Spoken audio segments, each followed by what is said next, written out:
नमस्कार दोस्तों।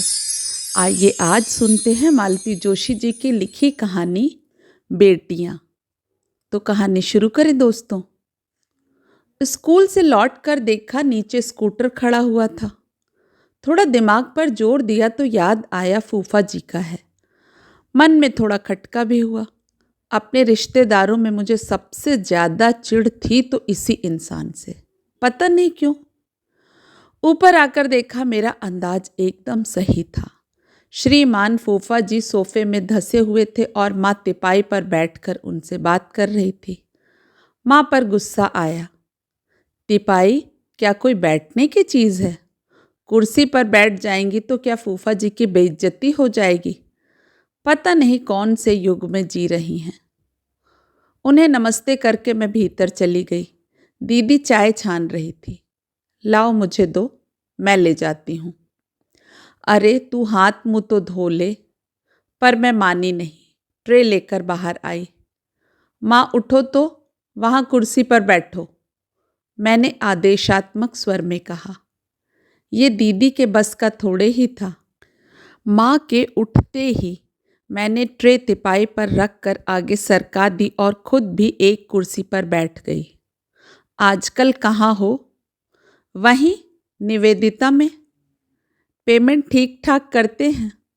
हाँ, प्राइवेट स्कूल के हिसाब से ठीक ही करते हैं। मुझे डर लगा कि अब वे पूछेंगे कितना देते हैं। इस प्रश्न का उत्तर तो मैं गोल ही कर जाती, ताकि उन्हें भी पता चले कि ऐसा पूछना अभद्रता है। पर उनका अगला प्रश्न था, सुनीता आजकल क्या कर रही है? बंसल ग्रुप में है, पिछले 7 सालों से वही हैं। वे लोग तो बनिए हैं, काम कसकर लेते होंगे और पेमेंट के नाम पर ठेंगा। इस प्रश्न का मैंने कोई उत्तर नहीं दिया। फिर वे बोले, विनीता वही है सर्किल ऑफिस में? जी। अब तो उसके 2 इंक्रीमेंट ड्यू हो गए होंगे। कुल मिलाकर कितना पड़ जाता होगा? माँ मुंह खोलने ही वाली थी कि मैंने उनका हाथ दबाकर उन्हें चुप कर दिया और खाली कप लेकर भीतर चली आई। दीदी, कितनी अच्छी बात है ना कि हम तीनों ही बहनें हैं, नहीं तो शायद यह इंटरव्यू कभी खत्म ही नहीं होता। बोर हो गई मैं तो। अरे ये आदमी दूसरी कोई बात ही नहीं करता। दीदी बोली, तुम्हारे आने से पहले यही सब कुछ मुझसे पूछा जा चुका है। तो फिर दोबारा पूछने में क्या तुक थी? कहीं इनकी पोस्टिंग इनकम टैक्स में तो नहीं हो गई? क्या पता, पर उन्हें सबकी सैलरी में बड़ा इंटरेस्ट है। माँ से भी पेंशन का हिसाब ले चुके हैं। छोटी अगर इनके सामने आ गई तो फिर वही सिलसिला शुरू हो जाएगा। हम दोनों ने तो इन्हें झेल भी लिया, पर उसमें इतना पेशेंस नहीं है। कुछ भी बोल देगी। मैं थोड़ा बाहर ही बैठती हूँ। माँ को भी उनके साथ अकेले छोड़ना खतरे से खाली नहीं है। एहतियात के तौर पर मैं पुनः बाहर आकर बैठ गई। स्कूल में 5 घंटे मगजमारी करने के बाद घर आकर थोड़ी देर लेटने का मन होता है। ईश्वर से मना रही थी कि ये बोर प्राणी जल्दी से विदा ले ले, पर वे थे कि जाने का नाम ही नहीं ले रहे थे। सोचा होगा अब आए हैं तो तीसरी से भी मिलकर ही जाएंगे। विनीता रोज की तरह 6:15 बजे लौटी। घर में अनचाहे मेहमान को देखकर वह भी थोड़ी बोर ही हो गई, पर नमस्ते तो करनी ही थी। उन्होंने छूटते ही प्रश्नों की बौछार शुरू कर दी। और सुनाओ, कैसा चल रहा है? जी ठीक है। आजकल तुम्हारे सीई कौन है? अग्रवाल, RK अग्रवाल। दफ्तर तो शायद तुम्हारा MP नगर में है ना? जी। फिर लंच के लिए न्यू मार्केट तक क्यों आती हो? MP नगर तो होटलों से भरा पड़ा है। विनीता का चेहरा एकदम फक हो गया। फिर धीरे धीरे वह तमतमाने लगा। मैंने एकदम कहा, छोटी दीदी कब से चाय लेकर बैठी है, जल्दी से जाकर ले लो, नहीं तो ठंडी हो जाएगी। उसे तो खिसकने का बहाना ही चाहिए था। वह तुरंत भीतर चली गई। अब फूफा जी माँ से मुखातिब हुए। आज दोपहर को एक छोकरे के साथ होटल में खाना खा रही थी। मैंने सोचा आपको आगाह कर दूं, कल को कुछ ऊंच नीच ना हो जाए। मुझे तो जैसे आग लग गई। माँ भीतर की ओर मुंह करके विनीता को तलब करने जा ही रही थी कि मैं फुफकार कर उठ खड़ी हुई। फूफा जी, आप तो वल्लभ भवन में है ना? फिर लंच के लिए रोज पहाड़ी उतरकर न्यू मार्केट तक आते हैं? वे एकदम सकपका गए, फिर तुरंत संभल कर बोले, रोज कौन आता है अनीता, दोस्त लोग इसरार करते हैं तो कभी कभार मानना भी पड़ता है। तो यही आप विनीता के लिए क्यों नहीं सोचते? लड़की नौकरी कर रही है, ऑफिस में कभी किसी को ट्रीट भी देनी पड़ती है, कभी किसी से लेनी भी होती है। तो अब यह पिद्दी सी लड़की भाई साहब की बराबरी करेगी? माँ झल्लाई। देखिए, मैंने तो अपना समझकर आपको सावधान कर दिया, आगे आपकी मर्जी। नहीं फूफा जी, आपने अपना समझा होता तो वहीं रुककर उससे बात करते, लड़के का पता ठिकाना पूछते। वह तो आपने किया नहीं, शिकायत करने यहाँ दौड़े चले आए। आपको यह शोभा नहीं देता। चुप कर लड़की, माँ गुर्राई। पर मैं चुप नहीं हुई। कहा, फूफा जी, पापा की तेरही खाकर आप जो गए हैं तो उसके बाद आज दर्शन दिए हैं। इस बीच आप लोगों ने कभी यह भी जानने की कोशिश नहीं की कि हम लोग कैसे जी रहे हैं। अपने लोग क्या ऐसे होते हैं? वे एकदम उठ खड़े हुए।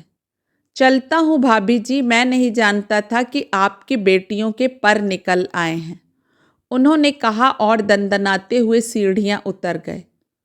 उनके जाते ही माँ मुझ पर फट पड़ी। 2 मिनट चुप नहीं रह सकती तुम? हर बात का जवाब देना क्या जरूरी है? अब वे पूरी बिरादरी में जाकर मेरे नाम के कसीदे पढ़ेंगे कि लड़कियों को क्या अच्छे संस्कार दिए हैं। मुझे बोलने का शौक नहीं है माँ, पर तुम्हारी वजह से बोलना पड़ता है। तुम ही अगर अपने बच्चों का पक्ष लेती, उनकी गलतियों को छुपा लेती तो क्या परेशानी थी? पर नहीं, तुम तो उल्टे सबके सामने ही डांटने डपटने लग जाती हो। अभी जो मैंने फूफा जी को खरी खोटी सुनाई ना होती तो तुम उन्हीं के सामने छोटी का झोंटा पकड़कर पूछताछ शुरू कर देती। इसी तमाशे की उम्मीद में वे आए थे, पर हाय, बेचारों को निराश लौटना पड़ा। तो तुम क्या समझती हो, वे चले गए हैं तो मैं छोटी को बख्श दूंगी? उससे पूछोगी, यही ना? तो इत्मीनान से पूछ लेना, वह कहीं भागी तो नहीं जा रही। देखो माँ, लड़कियों से अगर नौकरी करवानी है तो दिल और दिमाग दोनों खुले रखने होंगे। दुनिया जहान की लड़कियां नौकरी करती हैं, क्या सब ऐसे रंग बिखेरती हैं? क्या रंग बिखेर दिए उसने? किसी ने कुछ कह दिया और तुम लगी ताल ठोकने। इसी से तो रिश्तेदारों को शह मिलती है। मैंने वह विषय वहीं समाप्त कर देना चाहा था, पर तभी विनीता सामने आकर खड़ी हो गई। हाँ, पूछो माँ, क्या पूछना है? इस समय वह काफी सहज लग रही थी। उसका आत्मविश्वास देखकर लग रहा था कि वह संभावित हमले के लिए तैयार होकर आई है। उसकी दिलेरी से माँ चौंकी तो, पर विचलित नहीं हुई। दबंग स्वर में पूछा, होटल किसके साथ गई थी? फूफा जी ने बताया तो था। लड़के का नाम बता। क्या इस शहर के सब लड़कों को तुम जानती हो? वह तुझे होटल क्यों ले गया था? अभी अनुदी ने बताया तो था, नौकरी में यह सब चलता ही रहता है। तेरे पापा भी तो उसी दफ्तर में थे, सुपरिंटेंडेंट थे, पर उन्हें तो कभी किसी ने खाने का निमंत्रण नहीं दिया। यह मेरा कसूर तो नहीं है माँ, और तुम अगर जरा जरा सी बात पर यूं पंचायत लेकर बैठ जाओगी तो ठीक नहीं होगा, कहे देती हूँ। उसने जैसे धमकी ही दे डाली। सुनीता दीदी ने बीच बचाव किया। यह बात नहीं है विनी, तुम इतनी छोटी हो इसी से फिक्र होती है, और तुम्हारा दफ्तर तो घाघ लोगों से भरा पड़ा है। तो यह तब नहीं पता था जब मुझे नौकरी पर भेजा गया था। छोटी तो मैं तब भी थी, शायद आज से भी 3 साल छोटी थी। उसका रुख एकदम आक्रामक हो गया था। नौकरी को लेकर वह बेहद टची हो गई है। सब जानते हैं कि यह नौकरी उस पर जबरन थोपी गई है, और यह जतलाने का एक भी मौका वह हाथ से नहीं जाने देती। नौकरी करने का मतलब यह तो नहीं कि जिस तिस के साथ गुलछर्रे उड़ाते फिरो। माँ बदस्तूर जारी थी। अब बस भी करो माँ। विनीता, भगवान के लिए तू ही चुप हो जा। चल कमरे में चलकर आराम करते हैं। आई हूं तब से यही चकचक मची हुई है। मैं उसे खींच कर कमरे तक ले गई। वह हम बहनों का साझा कमरा था, पर उसने मुझे भीतर आने ही नहीं दिया। एक तरह से परे धकेल कर दरवाज़ा बंद कर लिया। मैं अपमानित सी बाहर खड़ी रह गई। दीदी रसोई में सब्जी काट रही थी। मैं भी पहुंच गई। लाओ मैं कुछ करवा दूं। क्यों, आज ट्यूशन नहीं जाना है क्या? जाना भी चाहूँ तो कैसे जा सकती हूँ? वो महारानी तो दरवाज़ा बंद करके बैठ गई है। आई हूँ तब से मैंने ना मुंह धोया है ना कपड़े बदले हैं। ऐसी भूतनी सी कैसे चली जाऊँ? आज ना जाओ तो अच्छा है। क्यों? माँ को एक तुम ही काबू कर सकती हो। मुझे तो वे घास नहीं डालती, तुमसे ही डरती हैं। आज तुम ना होती तो अच्छा तमाशा हो जाता। तमाशा वैसे भी कौन सा कम हुआ है। आज तो हमने झुग्गी झोपड़ी वालों को भी मात कर दिया। मैंने कनस्तर से आटा निकालते हुए कहा। अरे रहने दे, दीदी परात खींचने लगी। तो मैं यहाँ बैठकर क्या करूँगी? तुम्हारा मुंह देखूंगी? वही देखने लायक होता तो क्या बात थी। दीदी ने उसास भरकर कहा। अपने सामान्य रंग रूप को लेकर बेचारी बड़ी कुंठित रहती हैं। उनकी यही व्यथा उन शब्दों में प्रकट हो रही थी। विषय बदलने की गरज से मैंने कहा, और माता राम कहाँ हैं? गैलरी में बैठी चौधरी आंटी की प्रतीक्षा कर रही हैं। प्रवचन में जाना है ना। बेचारी चौधरी आंटी, वह इनकी तरह फुर्सत में थोड़े ही हैं। बेचारी घर भर को खाना खिलाएंगी तब बाहर निकलेंगी। यहाँ तो फुर्सत ही फुर्सत है। अच्छा दीदी, अगर हमारे यहाँ 3 बहनें ना होती, सब भाई ही होते, तो माँ क्या करती? उन्हें भी रसोई में जोत देती। तुम्हारा दिमाग भी कभी कभी खूब दौड़ता है। दीदी मेरी बात पर हंस रही थी, पर मैंने कोई गलत नहीं कहा था। पापा की मृत्यु के बाद से माँ ने किचन में पाँव नहीं दिया था। कहती, अब किसके लिए बनाऊं? जैसे हम लोगों का कोई वजूद ही ना हो। हमेशा अपने दुख को लेकर बिसूरती रहती। कभी यह नहीं सोचा कि केवल उन्हीं पर वज्रपात नहीं हुआ है, उनकी बेटियां भी अनाथ हो गई हैं। उनका रुख देखकर हम लोगों ने आपस में काम बांट लिया था। दीदी सुबह 9 से 10 बजे तक काम करती थी। मेरा स्कूल 12 से 5 तक था, इसलिए सुबह का खाना मैं बनाती थी। शाम को दीदी देख लेती थी। विनीता छोटी थी और हमेशा छोटी ही बनी रही। भाभी जी, नीचे से चौधरी आंटी की आवाज़ आई। माँ तो तैयार ही थी।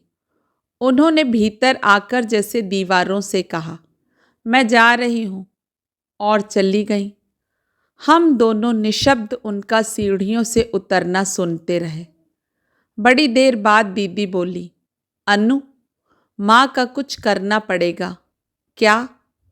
देखो ना, इतना पूजा पाठ करती हैं, व्रत उपवास करती हैं, सत्संग में जाती हैं, पर उनके स्वभाव में कोई परिवर्तन नहीं आता, बल्कि और भी बदतर होता जा रहा है। दीदी ठीक कह रही थी। पापा की मृत्यु के बाद से माँ बहुत ही चिड़चिड़ी हो गई थी। पता नहीं कैसी असुरक्षा की भावना उनके मन में घर कर गई थी। कि वे हर किसी को संदेह की दृष्टि से देखने लगी थी। मेरी तो उनसे हमेशा झड़प हो जाती है। दीदी बेचारी बहुत शांत और सहनशील है, पर मैं बहुत मुंहफट हूँ। किसी की गलत बात तो मैं सह ही नहीं सकती। विनीता को इतने दिनों तक हम लोग छोटी सी मासूम सी गुड़िया समझते थे, पर जब से नौकरी करने लगी है वह मेरे भी कान काटने लगी है। माँ चली गई तो दीदी ने कहा, अनु एक बार दरवाज़ा खटखटा कर देख तो, मुझे डर लग रहा है। तुम क्या सोचती हो, वह पंखे से लटक जाएगी? चुप कर, जो मुंह में आया बोल देती हो। फिर डर किस बात का लग रहा है? मैंने छेड़ा। दीदी झेप गई। यही डर लग रहा है रे, आजकल रोज तो किस्से सुनती हूँ। फिर भी तुम्हें डरने की जरूरत नहीं है। आत्महत्या वे करते हैं जिनके सपने टूट जाते हैं। विनी ने तो अभी सपने देखना शुरू किया है। मेरा अनुमान एकदम सही था। करीब 8:30 बजे वह बाहर निकली और रोज की तरह लड़िया कर बोली, दीदी खाने का क्या डील डॉल है, बहुत भूख लग रही है। खाना तो लाड़ो कब से तैयार है। मैंने कहा, हम तो बस तुम्हारे कोप भवन के खुलने की प्रतीक्षा कर रहे थे। रोज की तरह तीनों खाने की मेज पर बैठी। माँ ने रात का खाना करीब करीब छोड़ ही दिया था। फिर भी विनीता ने पूछ ही लिया, माता श्री का आज फिर क्या उपवास है? उपवास भी है और उन्हें प्रवचन में भी जाना था। उनसे कहो यार कि मज़े से दोनों वक्त खाएं पिएं और खुश रहें। जियो और जीने दो। भूखी रहती हैं तो दिमाग में गर्मी चढ़ जाती है, सारा घर परेशान होता है। उसके इस कथन पर हमने कोई प्रतिक्रिया व्यक्त नहीं की और चुपचाप खाना शुरू कर दिया। दीदी मुझे बार बार इशारा कर रही थी कि मैं उस लड़के के बारे में पूछूं। उनकी अपनी हिम्मत नहीं पड़ रही थी। मैंने जानबूझकर उन्हें अनदेखा किया। मैं खाने को बदमज़ा करना नहीं चाहती थी। हम लोग रोज की तरह कैसेटों की, सिनेमा की, क्रिकेट की बातें करते रहे। भोजन सानंद संपन्न हो गया। सोचा था रात को इत्मीनान से विनीता से बात करूंगी, पर वह तो बिस्तर पर पड़ते ही सो गई थी। दिन भर की थकान और तनाव अब उसके चेहरे से गायब थे और वह एक बच्ची की तरह मासूम लग रही थी। दीदी भी ज़्यादा देर तक जागने की आदी नहीं है। सुबह 5 बजे से उठ जाती हैं, इसलिए रात 10 बजते बजते उनकी आंखें झपकने लगती हैं। मैं लेकिन देर तक नहीं सो सकी। सोचने का रोग मुझ में कुछ ज़्यादा ही है। पापा की मृत्यु के बाद से ये बीमारी कुछ ज़्यादा ही हो गई है। आज भी मुझे पापा की मृत्यु के बाद का सारा घटनाक्रम याद आ रहा था। शाम को सब लोग रोज की तरह पापा की प्रतीक्षा कर रहे थे कि संदेशा आया, पापा अस्पताल में हैं। हम सब लोग भागे भागे अस्पताल पहुँचे। तब तक सब समाप्त हो चुका था। लोगों ने बताया कि शायद दफ्तर में अचेत होते ही उनके प्राण निकल गए थे। अस्पताल ले जाना तो मात्र औपचारिकता थी। अगले 10-12 दिनों में घटनाक्रम इतनी तेजी से घूमता रहा कि सोचकर आश्चर्य होता है। एक व्यक्ति की मृत्यु कितने सारे प्रश्न चिन्ह खड़े कर गई थी। पापा की राख ठंडी भी ना हो पाई थी कि सबको घर परिवार की चिंता सताने लगी। चिंता की तो बात ही थी, आखिर 3 लड़कियों की जिम्मेदारी का सवाल था। मम्मी को पेंशन तो मिलने वाली थी, पर उससे क्या होता? उन दिनों दीदी ही बस काम कर रही थी। वहाँ भी बहुत अच्छा वेतन नहीं था।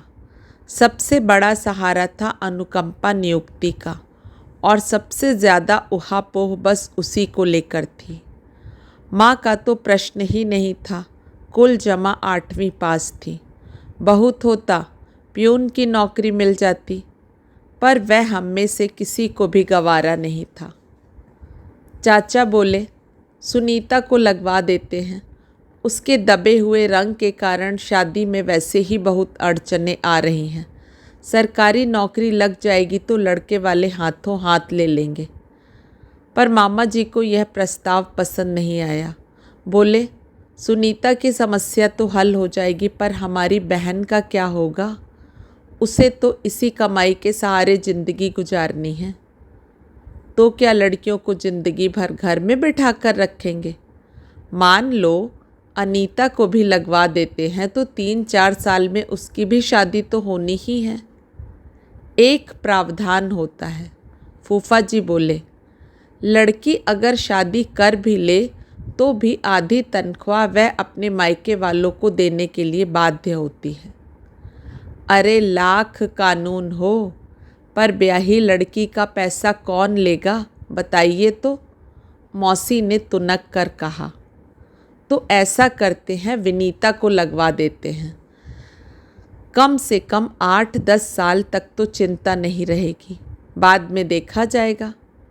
अब तक मैं मूक दर्शक की भांति सारा तमाशा देख रही थी। अब मुझसे चुप नहीं रहा गया। मामा जी, ये आप कैसी बातें कर रहे हैं? उसकी कोई उम्र है नौकरी करने की? बच्ची है अभी तो। कोई दुधमुँह बच्ची तो है नहीं, 18 पार तो कर चुकी होगी। तो क्या हुआ, इस समय वह पीएमटी की तैयारी कर रही है। पापा का कितना मन था कि कम से कम उनका एक बच्चा डॉक्टर बने। हम दोनों आर्ट्स वाली थीं, इसी पर सारी आशाएं थीं। कम से कम पापा का सपना तो पूरा होने दीजिए।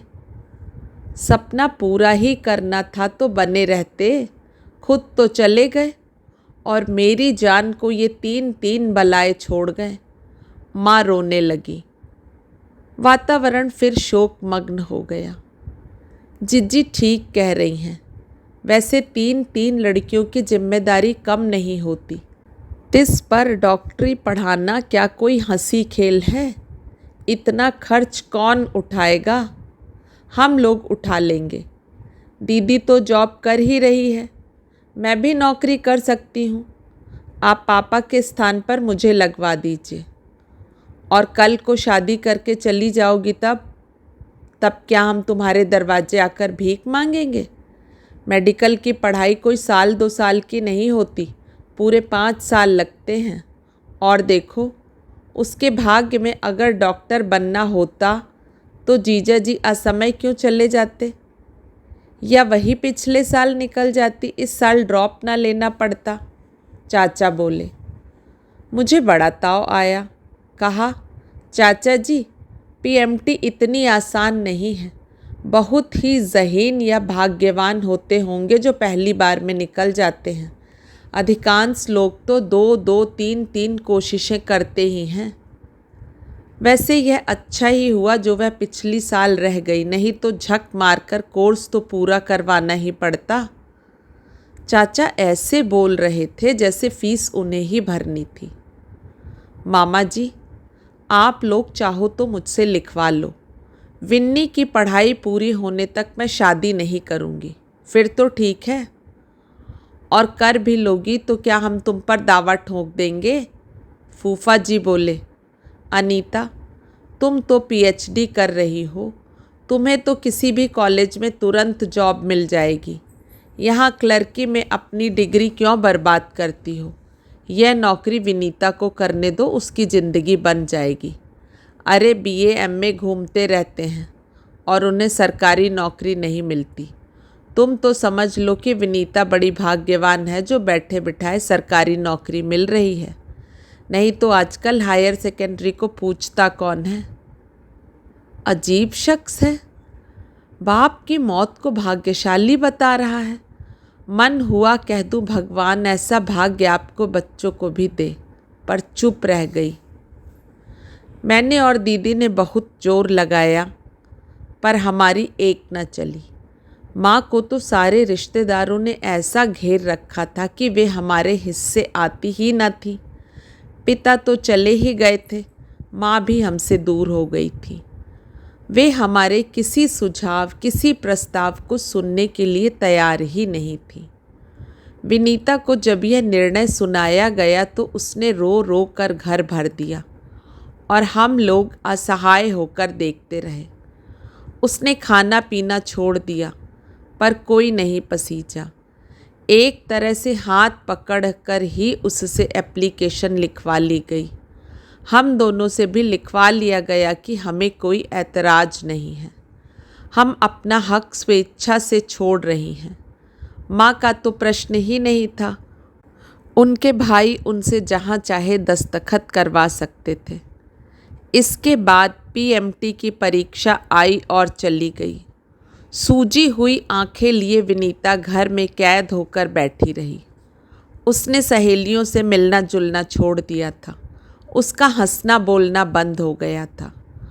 पूरे 4 महीने लगे तब जाकर उसका ऑर्डर आया। पहले दिन मामा जी दफ्तर तक पहुंचाने गए थे। मैं उसके लिए मिठाई लेकर आई। दीदी नया पर्स, छाता, टिफ़िन बॉक्स लेकर आई। मैंने अपने 2 अच्छे सूट उसे निकाल कर दिए। बड़ी बहन के नाते हम यह कर रहे थे, पर मन में एक अपराध भाव तो था ही।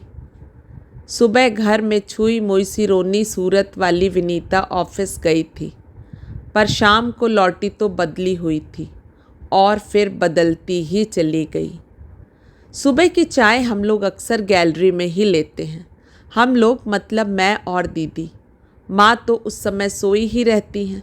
मूड हुआ तो विनीता हमारे साथ बैठ जाती थी, पर अमूमन वह उतनी सुबह बिस्तर छोड़ना पसंद नहीं करती है। घर में वही एक खुली जगह है, इसलिए मैंने वहाँ 10-20 गमले रख लिए हैं। उनकी साज संभाल का भी वही समय होता है। उसके बाद तो पूरा दिन भाग दौड़ में ही बीत जाता है। चाय पीकर रोज की तरह दीदी अखबार देखने लगी थी। मैं मनी प्लांट के पत्तों को गीले कपड़े से पोंछ रही थी। तभी विनीता की महीन सी आवाज़ आई, दीदी चाय है? बिल्कुल, जा जल्दी से कप ले आ। उसके भीतर जाते ही दीदी फुसफुसा कर बोली, लगता है महारानी का दिमाग आज ठिकाने पर है। मैं कुछ नहीं बोली, चुपचाप अपना काम करती रही। विनीता भी तब तक कप लेकर लौट आई थी। चाय की चुस्कियाँ लेते हुए उसने कहा, अनु दीदी, आप कभी कोहिमा गई हैं? वहाँ के मनी प्लांट्स देखिए। You can't imagine such a big size. बातों का सूत्र पकड़कर मैंने पूछ लिया था, कल कोहिमा गई थी?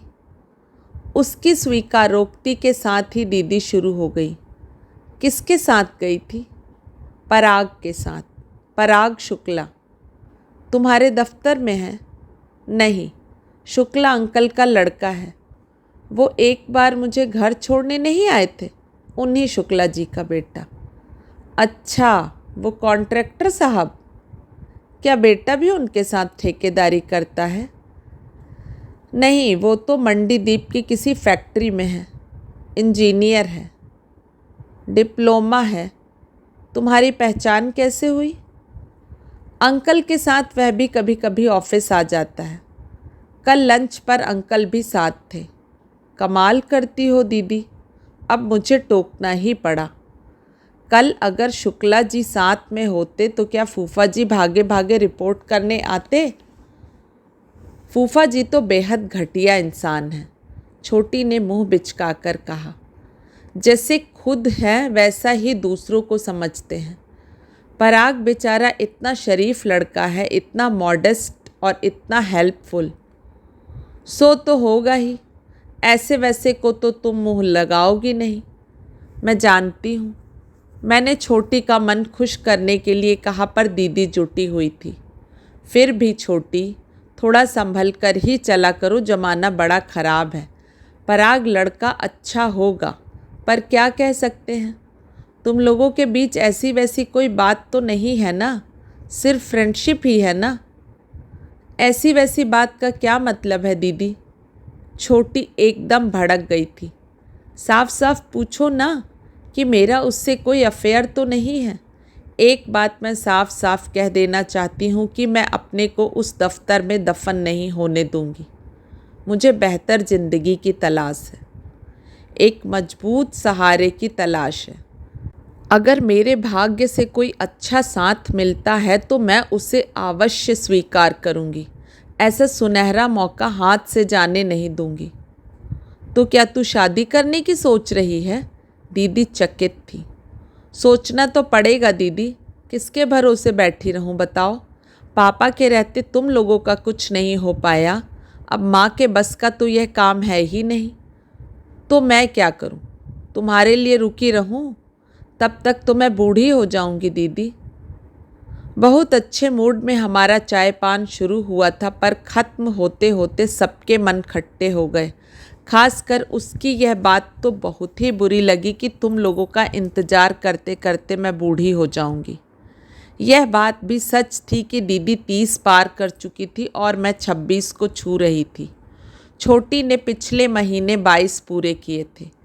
यूँ शादी के लायक तो थी, पर ऐसा भी नहीं था कि शादी की उम्र निकली ही जा रही थी। पर शायद हम दोनों की बढ़ती उम्र को देखकर वह अधीर हो उठी थी। यह बात नहीं है कि पापा ने दीदी के लिए कोई कोशिश नहीं की। बहुत हाथ पैर मारे पर बात बनी ही नहीं।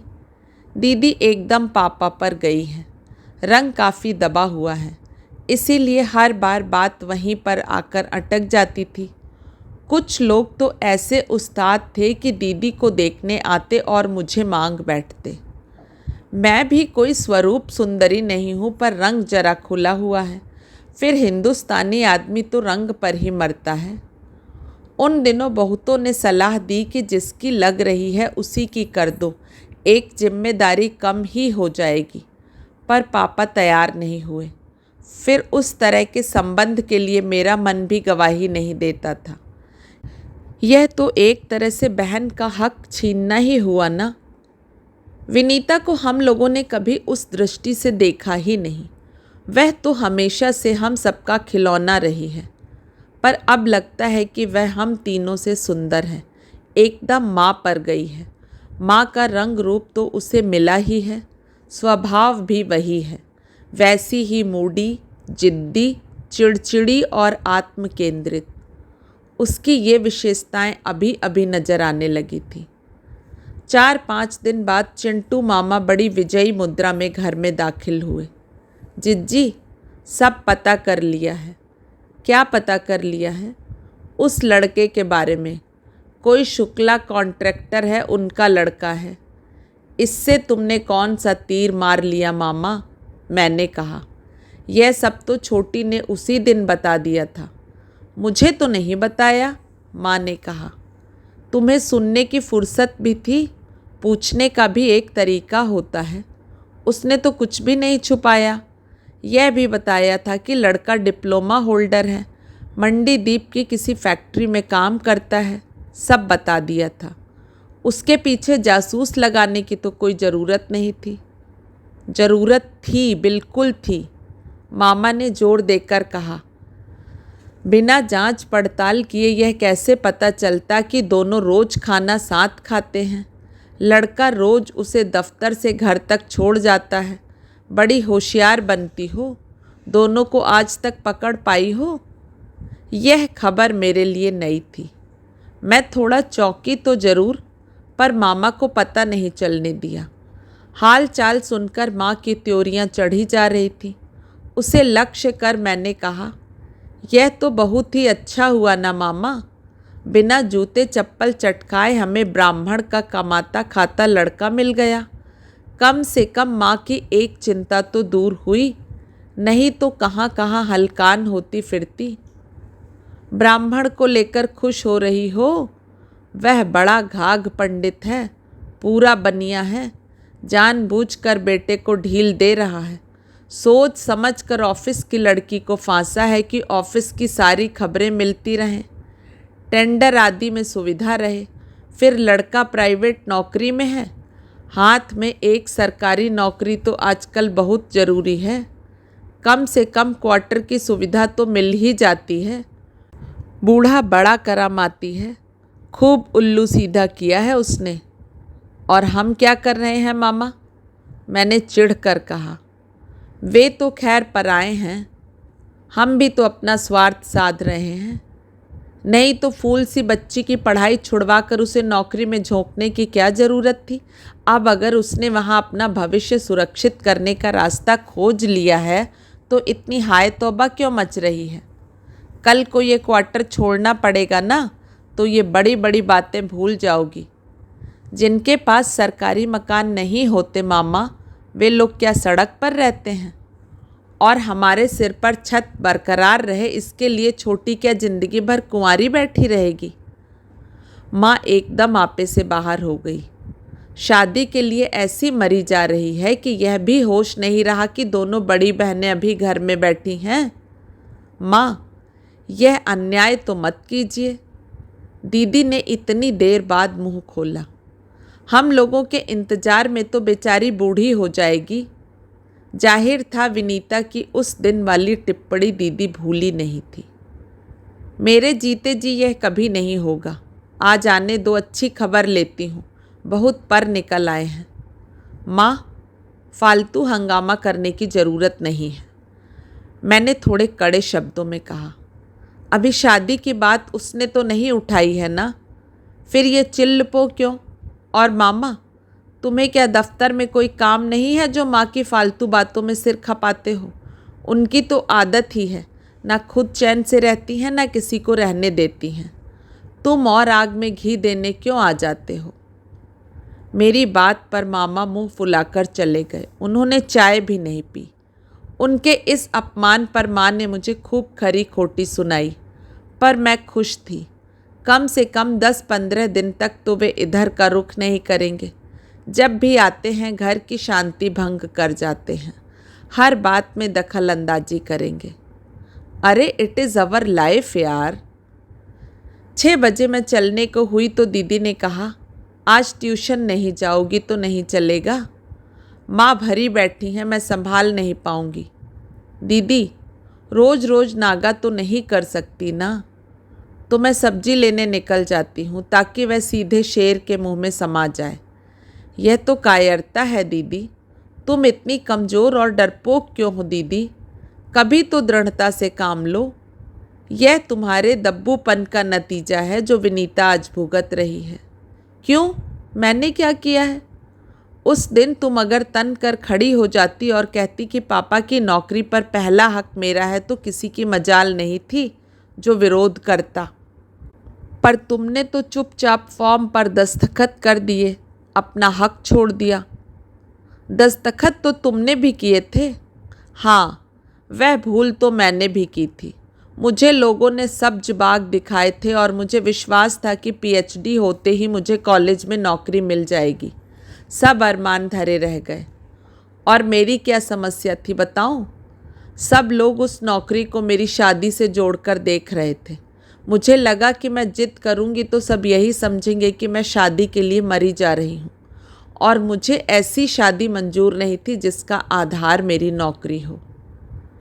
हम लोगों की बेवकूफ़ी के कारण उस लड़की का जीवन चौपट हो गया दीदी। अब हमें उस अन्याय का परिमार्जन करना होगा। सही गलत वह जो भी कर रही है उसमें हमें उसका साथ देना है। कम से कम माँ के कोप से तो उसे बचाना ही है। दीदी को खूब अच्छे से पट्टी पढ़ाकर मैं ट्यूशन पर चली गई, पर वहाँ ज़्यादा देर न बैठ सकी। सिर दर्द का बहाना बनाकर जल्दी ही उठ आई। जैसी कि संभावना थी घर पर युद्ध छिड़ चुका था। माँ बरस रही थी। छोटी उनके सामने तन कर खड़ी थी। दीदी सहमी सी किचन के दरवाजे में खड़ी थी। मुझे देखते ही उनकी जान में जान आई। माँ गरज रही थी, दोबारा फिर कभी तुझे उसके साथ देखा तो टांगे तोड़कर रख दूंगी। अच्छा तो है, फिर मैं आराम से घर बैठ जाऊंगी, दफ्तर से हमेशा के लिए छुट्टी ले लूँगी। उसके इस लापरवाह रुख से माँ और भड़क गई।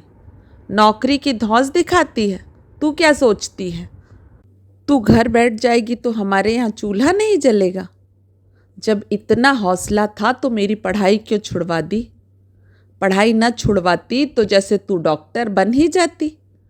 ना बनती डॉक्टर तो ना सही, कॉलेज जाकर कोई डिग्री तो ले लेती।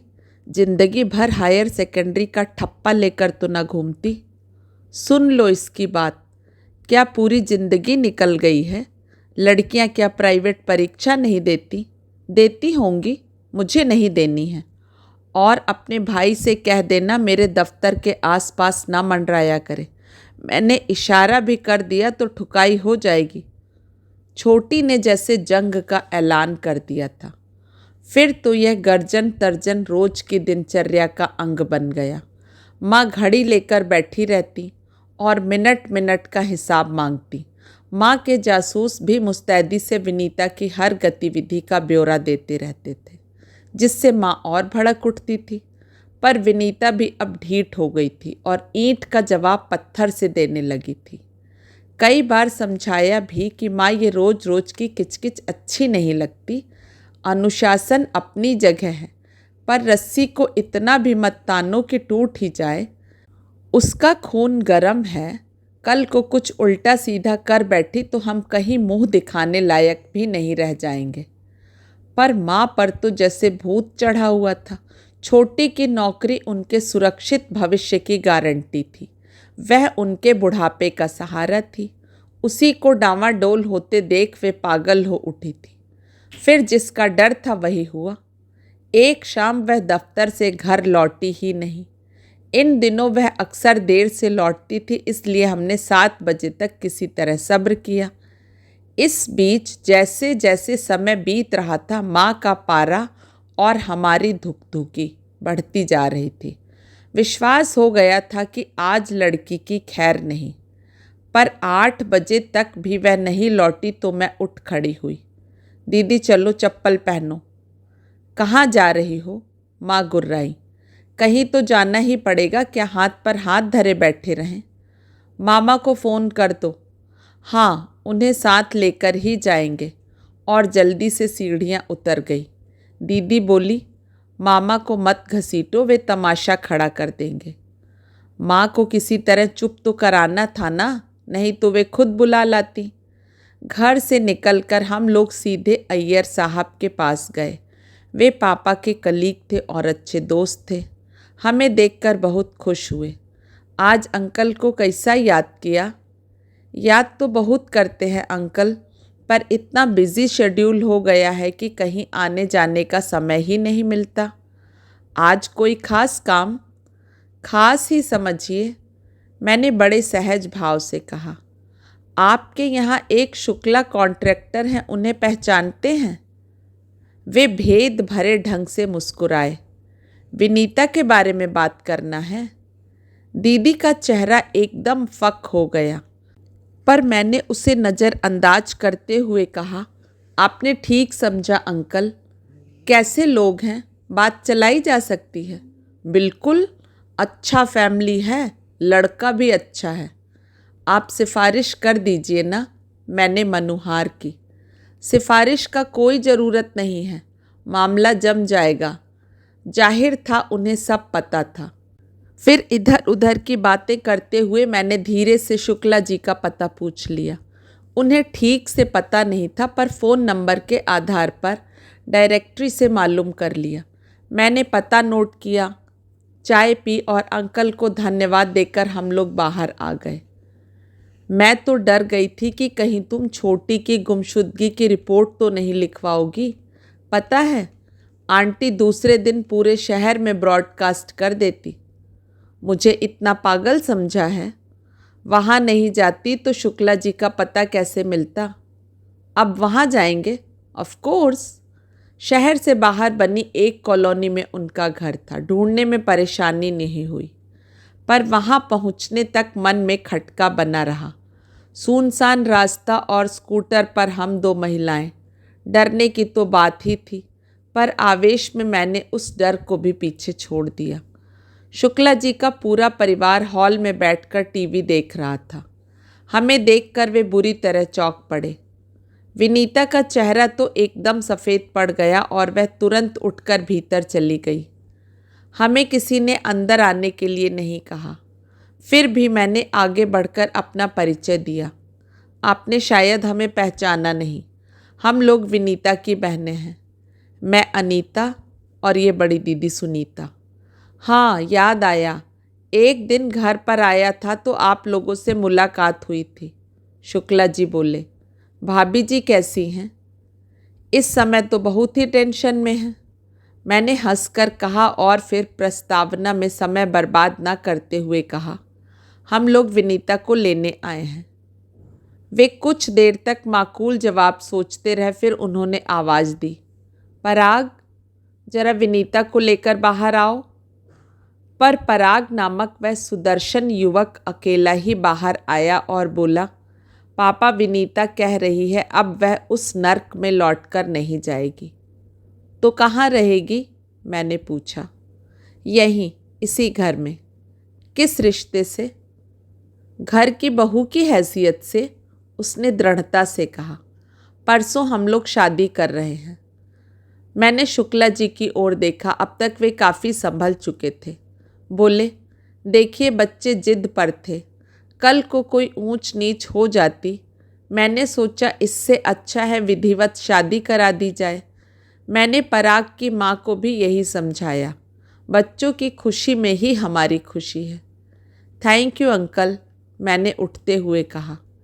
आपका हाथ इन दोनों के सिर पर है, अब हमें कोई चिंता नहीं। विदा लेकर हम दोनों बाहर आ गईं। बाहर आते ही दीदी बोली, ये क्या बात हुई? इतनी दूर आए और खाली हाथ जा रहे हैं। खाली हाथ क्यों दीदी? हमने लड़का देखा, लड़के का घर बार देखा, लड़के के बाप का रुख देखा। क्या यह कम है? तो अब क्या करने का इरादा है? यही मैं तुमसे पूछ रही हूँ। अब तुम्हारा क्या विचार है? यह हमारी परीक्षा की घड़ी है। बड़ी सूझबूझ से काम लेना होगा। हमने अपनी गुड़िया सी बहन के साथ बहुत अन्याय किया है। यह उसके परिमार्जन का अवसर है। जीवन के इस महत्वपूर्ण मोड़ पर हम दोनों को उसके साथ रहना है। उसकी खुशी को हमें यादगार बनाना है। और माँ से हम लड़ जाएंगे। फ़िलहाल उन्हें कुछ बताने की ज़रूरत नहीं है। यही कह देना कि दफ्तर में बहुत देर हो गई थी। तुम्हारे डर के मारे वह अपर्णा मौसी के यहाँ रुक गई है। तुम कहोगी तो माँ विश्वास कर लेंगी। पता नहीं माँ ने हमारी बात का विश्वास किया या नहीं। उसकी चिंता करने की हमें फुर्सत ही नहीं थी। समय इतना कम था और सामने इतने सारे काम थे। कमरे का दरवाज़ा बंद करके पूरी रात हम दोनों प्लानिंग करती रहीं, बजट बनाती रहीं, कार्ड का मजमून तैयार करती रहीं। सुबह सबसे पहले हमने एक एक एप्लीकेशन ठोकी और घर से निकल ली। माँ से यही कहा कि छोटी को लेने जा रही हैं। तुम्हारे डर के मारे वह अकेले नहीं आएगी। बाहर निकलकर हम लोगों ने 5-7 होटलों का मुआयना किया और एक हॉल बुक कर लिया। वहीं पर 150 लोगों के लिए भोजन का भी ऑर्डर दे दिया। एक बार होटल तय होने के बाद ही निमंत्रण पत्र छपने के लिए दिए। एक पंडित जी को पकड़ा। पूजा सामग्री की व्यवस्था भी उन्हीं को सौंप दी। हार फूल का ऑर्डर दे दिया। बैंड बाजे का जुगाड़ हमारे बस का नहीं था। हमने एक ऑर्केस्ट्रा पार्टी बुक कर दी। फिर छोटी के लिए बनारसी साड़ी और दूल्हे के लिए रेशमी कुर्ता और धोती जामा खरीदा। इतना करते करते ही हमारी बैंक बिल्कुल खाली हो गई। दीदी को कार्ड के लिए भेजकर मैं अगले प्रबंध के लिए घर आ गई। देखा कि वहाँ पूरा कुनबा मौजूद है। माँ के इंटेलिजेंस ब्यूरो की दाद देनी पड़ेगी। वे लोग जरा भी गाफिल नहीं थे। मैंने चेहरे पर जरा भी शिकन नहीं आने दी। हंसते हुए कहा, कितना अच्छा हुआ जो आप सब लोग यहीं मिल गए। मैं यहीं पर आप सबको विनीता की शादी का निमंत्रण दे रही हूँ। कार्ड अभी आ ही रहे हैं। मैं ज़बानी बतला दूँ, कल शाम 7 बजे हिंडोला महल में। सब के सब आवाक, सब मेरा मुंह देख रहे थे। माँ की आंखों से तो अंगार बरस रहे थे। लग रहा था जैसे अभी मेरे बाल पकड़कर मुझे झंझोड़ डालेंगी। बड़ी देर बाद फूफा जी बोले, यहाँ तो सब मिली भगत है। नाहक हमें परेशान किया, एक दिन की छुट्टी बर्बाद हो गई। क्या बात करते हैं फूफा जी, लड़की की शादी में आप 2 दिन की छुट्टी भी नहीं लेंगे? जानते तो हैं कि इस घर में कोई पुरुष प्राणी नहीं है। आप ही लोगों पर सारा दारोमदार है। शादी ब्याह का मामला है, वह क्या हम औरतों के बस का है? तू तो पुरुषों के भी कान काट रही है, तुझे किसी की क्या ज़रूरत है? चाचा ने ताना कसा। वो तो सब हम अपनी सामर्थ्य और समझ के अनुसार कर ही रहे हैं। फिर भी ऐसा है कि शादी ब्याह में तो सबका ही सहयोग अपेक्षित होता है। यह कोई शादी है? मामा एकदम फट पड़े। सीधे सीधे अपहरण का मामला है। मैं अभी जाकर एफआईआर दर्ज कराता हूँ। आप भूल रहे हैं मामा कि लड़की बालिग है और सरकारी दफ्तर में नौकरी कर रही है। आप सुप्रीम कोर्ट तक भी जाएंगे तो हार जाएंगे। नौकरी न हुई मुसीबत हो गई, माँ ने माथा ठोकते हुए कहा। इससे तो अच्छा था सुनीता को लगवा देते, कम से कम जग हंसाई तो ना होती। हमने तो पहले ही कहा था, श्रेय लेने का कोई मौका चाचा नहीं चूकते। जग हंसाई तो अब भी कुछ नहीं हुई है माँ। अच्छा खाते पीते घर का लड़का है, जाति बिरादरी का है, बिना किसी दान दहेज के शादी हो रही है। इससे अच्छी बात और क्या होगी। पर हाँ, उसकी जगह अगर दीदी की नौकरी लग गई होती तो उसका फूल सा बचपन न छिनता। दीदी की भी जिंदगी बन गई होती, उनमें एक आत्मविश्वास जागता। पर उस समय तो तुम लालच में अंधी हो रही थी। हमसे ज़्यादा तुम्हें गैरों पर भरोसा था। उनकी सलाह तुम्हारे लिए वेद वाक्य थी। तो अब हम गैर हो गए? सुन लो बिन्नो, हम इतनी भी फुर्सत में नहीं है कि सलाह मशवरा देते फिरें। हमें संदेश भेजकर बुलाया जाता है तब हम आते हैं। चाचा और मौसी एक साथ बोल उठे। आप लोगों के आने पर हमें ऐतराज नहीं है मौसी, पर ये जो माँ है ना, दूसरों की बात पकड़कर बैठ जाती हैं। हमारी बातों का उन पर असर ही नहीं होता। अब विनीता की बात ही लीजिए, उसे शादी की ऐसी कोई जल्दी नहीं थी, पर माँ ने कोच कोच कर उसका जीना हराम कर दिया था। इसीलिए चिढ़कर आवेश में आकर उसने यह कदम उठा लिया। अब अगर उसने तय कर ही लिया है तो शादी होकर रहेगी। चाचा, आप कन्यादान करना चाहें तो आपका स्वागत है। मामा, आप भात वात लेकर आना चाहें तो आपका भी स्वागत है। पर प्लीज़ थोड़ा संयम बरतिएगा, हमारी और आपकी इज्जत का ख्याल रखिएगा। ऐसा ना हो कि मजबूरी में मुझे कोई अप्रिय कदम उठाना पड़े। अरे, मैं थूकता हूँ ऐसी शादी पर। मैं तो वहाँ झांकूंगा भी नहीं। मामा तैश में आकर उठकर चले गए। मैंने चैन की सांस ली।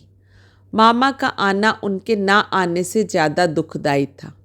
भाई का यूँ अपमानित होकर चला जाना माँ को जरा भी अच्छा नहीं लगा।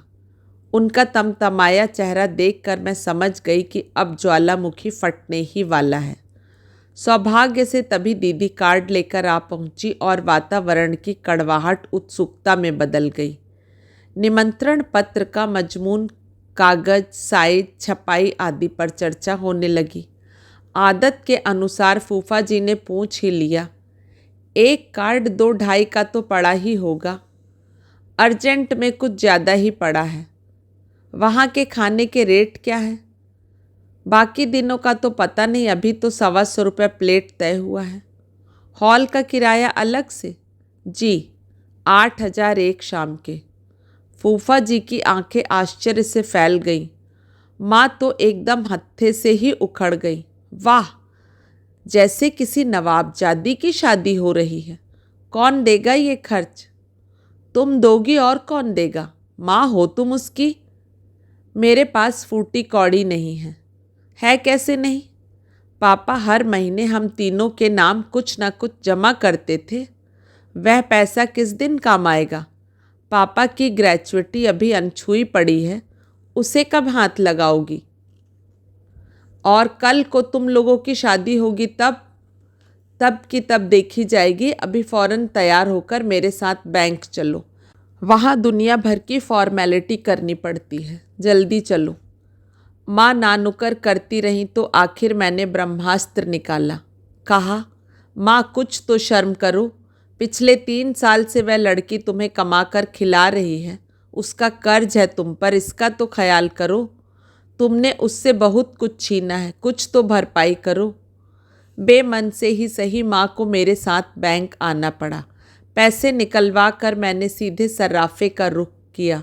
छोटी के लिए एक सेट और दामाद के लिए अंगूठी खरीदी। माँ को बोलने का मौका ही नहीं दिया। फिर 20-25 कार्ड और मिठाई फल फूल लेकर हम लोग शुक्ला जी के यहाँ पहुँचे। हमें दोबारा अपने दरवाजे पर देखकर शुक्ला जी चकरा गए। मैंने सामान मेज पर रखा, उनके हाथों में कार्ड दिया और हाथ जोड़कर कहा, मेरी छोटी बहन की शादी है, आप लोग ज़रूर पधारिएगा। उन्होंने कार्ड पढ़ा और चौंक उठे। उनकी उस अवस्था का लुत्फ़ उठाते हुए मैंने कहा, अंकल, आपने जो बड़प्पन दिखाया उसके लिए हम सदा आपके आभारी रहेंगे, पर हमारा भी तो कुछ फ़र्ज है। माना कि विनीता के पापा नहीं हैं, पर वह अनाथ नहीं है। उसकी माँ है, बहनें हैं, चाचा ताऊ हैं। उसे ऐसे बिन ब्याहे हम आपके घर कैसे रहने दें? जो भी हो वह परंपरा के अनुसार हो तो अच्छा लगता है। आप शान से बारात लेकर आइए और 4 भले आदमियों के सामने उसे ब्याह कर ले जाइए। इस बार मुझे कुछ कहना नहीं पड़ा। उन्होंने खुद ही आवाज़ दी, पराग, विनीता से कहो उसकी दीदी लोग उसे लेने आई हैं। विनीता कहीं आसपास ही थी शायद। आवाज़ सुनते ही दौड़ी चली आई और हमसे लिपट गई। उसके आंसुओं का सैलाब किसी तरह थमता ही नहीं था। जोश में आकर एक कदम उठा लिया था। ऊपर से बहादुर बन रही थी, पर भीतर से तो डरी हुई ही थी बेचारी। रिक्शे में बैठते हुए मैंने दीदी से कहा, दीदी, तुम चाहो तो घर पर उतर जाना, मैं इसे किसी पार्लर में ले जाकर आती हूँ। इसके चेहरे की मुर्दनी धोने में तो हफ्ता लग जाएगा, पर कल तक जरा प्रेजेंटेबल तो बना दूँ। दोस्तों, आशा करती हूँ कहानी आपको पसंद आई होगी। आपसे मेरी एक काइंड रिक्वेस्ट है कि अगर आप मेरे इस चैनल पर नए व्यूवर हैं और आपको कहानी सुनाने का मेरा तरीका पसंद है तो प्लीज़ चैनल को सब्सक्राइब करें। कल फिर मिलेंगे एक नई कहानी के साथ। आप सभी का समय शुभ हो। नमस्कार।